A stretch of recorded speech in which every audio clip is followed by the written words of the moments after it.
Exercise 2.2 question 1 का third सम। Okay, question है 6x² - 3 - 7x। Okay, चलो इसको भी पहले सोल्व करें। चेंज करें कलर।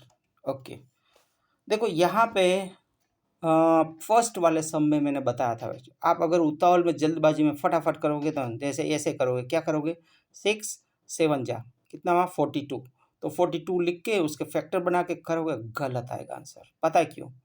यहाँ पे कुछ गड़बड़ी दी है क्वेश्चन में, ठीक से देखो। यहाँ पे जो फॉर्मेट मैंने बताया था ना, कौन सा, ax² प्लस या फिर माइनस bx, उसके बाद plus minus c, means constant term सिर्फ लास्ट में आना चाहिए, ठीक है ना। उसके साथ मल्टीप्लाई होता है फर्स्ट टर्म, a इंटू सी करते हैं, ठीक है ना। यहाँ पे देखो ये जो बी एक्स है ना वो लास्ट में दिया है, ये b और ये x है, राइट। तो पहले तो रीअरेंज करना पड़ेगा, ठीक है। तो पहले रीअरेंज करो तो क्या बन जाएगा हमारा क्वेश्चन यहाँ पे, 6x² - 7x - 3 होगा, ठीक है। ये वाला क्वेश्चन हमारा मेन क्वेश्चन बन गया।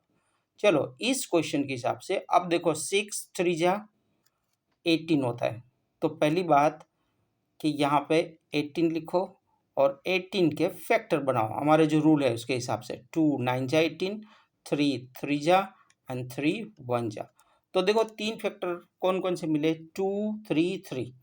हम लोगों को चाहिए क्या बीच में, देखो 7x है, तो चलो हम लोग पहले इन दोनों को मल्टीप्लाई कर लेते हैं। 3 2 जा कितना हुआ 6, तो एक टर्म 6 हुआ, मल्टीप्लाई बचा क्या 3, 6 3 जा 18 हुआ, ये तो बराबर है। बट अब 6 + 3 करेंगे तो कितना आएगा, 9 आएगा, पर हमें कितना चाहिए 7, तो प्लस करेंगे दोनों नहीं चलेगा। तो चलो इस दोनों को माइनस करके देखते हैं। 6 - 3 करूँगा तो 6 - 3 करूँ तो 6 में से 3 जाए तो क्या आ जाएगा 3 आएगा, बट ये भी नहीं चलेगा, यहाँ पे कितना है 7, सॉरी। तो ये कंडीशन हमारी नहीं काम कर रही है। दूसरी सोचते हैं, तो 3 2 जा किया ना, अब इसके बदले हम लोग अगर ये 3 और ये 3 कर दें तो 9 हो गया, 9 2 जा करें तो देखो अब ये 9 × 2 करो तो 18 होगा, वो तो ठीक है, लेकिन 9 + 2 करेंगे तो 11 होगा। 11 नहीं चाहिए हम लोगों को, 7 चाहिए। तो क्या करेंगे, 9 - 2 करें तो यस 7 आ गया, लेकिन अभी गड़बड़ी है, पता है क्या, यहाँ पे प्लस माइनस मीन्स माइनस हुआ, बट बड़ा कौन है 9 है, तो आंसर किस में आया, +7 आया। यहाँ पे -7 है, इसका मतलब ऐसे नहीं, बट -9 + 2 करेंगे ना तब इक्वल टू -7 हो रहा है। यस, ये वाला सही है। तो हम लोग -7 का जो फैक्टर बनेगा दो, वो स्प्लिट कर रहे हैं, जो वो -9x + 2x करेंगे तो -7x मिलेगा, ठीक है। ओके, चलो अब सोल्व करते हैं इसको अपने हिसाब से। तो पहला टर्म 6x², फिर -9x + 2x - 3, ठीक है। देखो अब ये हो गया, 9 में से 2 गए तो 7, बट बड़े की साइन -9 है तो यहाँ पे -7x हो गया, ये स्प्लिट सही हुआ। अब देखो इस दोनों में से क्या कॉमन निकल रहा है, और इन दोनों में से, इन दोनों में देखो 3 कॉमन निकलेगा। कॉमन का मतलब है जो छोटी सी छोटी वैल्यू जो सब में हो। अगर यहाँ दो टर्म है तो दोनों में कौन सी वैल्यू है जो एकदम छोटी सी छोटी है, जो सब में है, ऐसी वैल्यू जो सब में है, ये दोनों टर्म में हो। तो देखो यहाँ पे 3 के टेबल में 3 2 जा 6 होता है और 3 3 जा, मतलब यहाँ 2 3 है और यहाँ पे एक 2 है और एक 3 है, तो 3 दोनों में कॉमन आ गया एक, तो 3 ले लें, और इन दोनों में x भी है, ले 3x हो गया, ब्रैकेट ओवर। तो यहाँ बचा क्या 2 और x, फिर -3 ब्रैकेट ओवर। इतना समझ में आया? देखो अगर इन दोनों को 3x को इन दोनों से मल्टीप्लाई करूँगा तो ये दोनों टर्म आ जाएगा। देखो 3x × 2x करोगे तो 3 2 जा 6 और x दो बार એટલે x², फिर बीच में माइनस, ये रहा माइनस, फिर 3 × 3 मतलब 9 हो गया, ये रहा 9, और साथ में यहाँ पे x है तो x भी है क्या, ठीक है। प्लस इन दोनों में से कुछ भी बाहर नहीं निकल रहा, +1 अंदर जैसे है वैसे 2x - 3, डन। इन दोनों में से ये और ये दोनों कॉमन निकल रहे हैं, मतलब 2x माइनस 3 बाहर आ गया और अंदर क्या बचेगा 3x प्लस 1। ये हमारा फैक्टर, अब ये इक्वल टू 0 होगा, मतलब 2x minus 3 is equal to 0 और दूसरा आएगा 3x plus 1 is equal to 0। अब देखो -3 है, पहले इधर आएगा तो 2x इज इक्वल टू 3 हो जाएगा और यहाँ पे होगा 3x इज इक्वल टू -1 होगा। पता चला ये प्लस था, इधर आया तो माइनस हो गया, यहाँ पे माइनस था, इधर आया तो प्लस हो गया।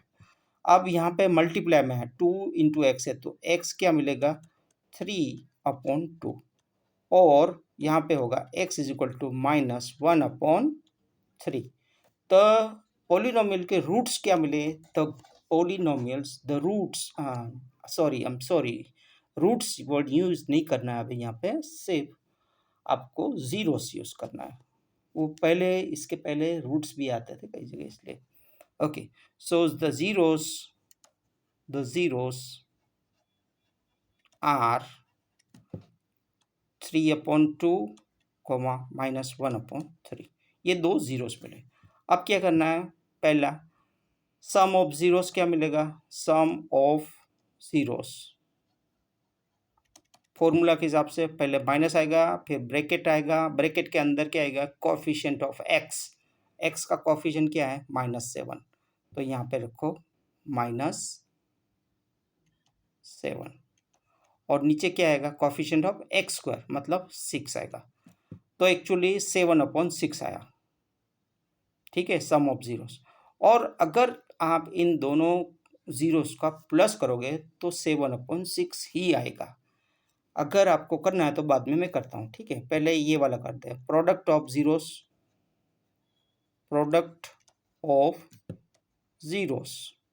तो प्रोडक्ट ऑफ जीरोस में कांस्टेंट टर्म आता है, तो कांस्टेंट टर्म है -3 और नीचे है 6, तो कट हो जाता है एक्चुअली, 3 1 जा 3, 3 2 जा 6, मतलब 1/2 आएगा और वो भी कैसा माइनस में आएगा। तो जब मल्टीप्लाई करेंगे तो देख लेते हैं, देखो प्लस करना है पहले। अब मैं जरा कलर चेंज करूं, वापस रफ वाला काम। देखो पहले देखो जीरोस था ना सम, तो देखो इन दोनों का सम का प्लस करें तो 3/2, फिर प्लस है और फिर -1, तो मैं डायरेक्ट माइनस लिख दे रहा हूँ 1/3। अब देखो यहाँ पे 2 है, यहाँ पे 3 है, तो एलसीएम लेके करना पड़ेगा, तो ये एलसीएम आएगा 6, यहाँ आएगा 3 से मल्टीप्लाई करना पड़ेगा ऊपर नीचे और यहाँ पे 2 से करना पड़ेगा। अगर ऐसी वैल्यू है ना जो पास पास में है, जो एक दूसरे के अंदर फैक्टर ना, तो क्रॉस मल्टीप्लाई करो तो आ जाता है। तो 3 3 जा 9 हुआ, -2 1 जा 2 और नीचे क्या आएगा 3 2 जा 6, तो एक्चुअल में देखो 9 में से 2 गया तो कितना आएगा 7/6, तो ये रहा 7/6। ये माइनस माइनस तो कैंसिल हो गया ये सम ऑफ जीरोस। और प्रोडक्ट देखो, तो प्रोडक्ट में क्या आएगा, इन दोनों को प्लस करना, मल्टीप्लाई करना है, मतलब कि दोनों वैल्यू है 3/2 मल्टीप्लाई, दूसरी वैल्यू कितनी है माइनस में है 1/3, तो ये 3 और 3 कट हो जाएंगे, 1/2 बचा और वो भी के साथ -1/2, तो यार 3 1 जा 3, 3 2 जा 6, 1/2 हो गया, बस यही है सम।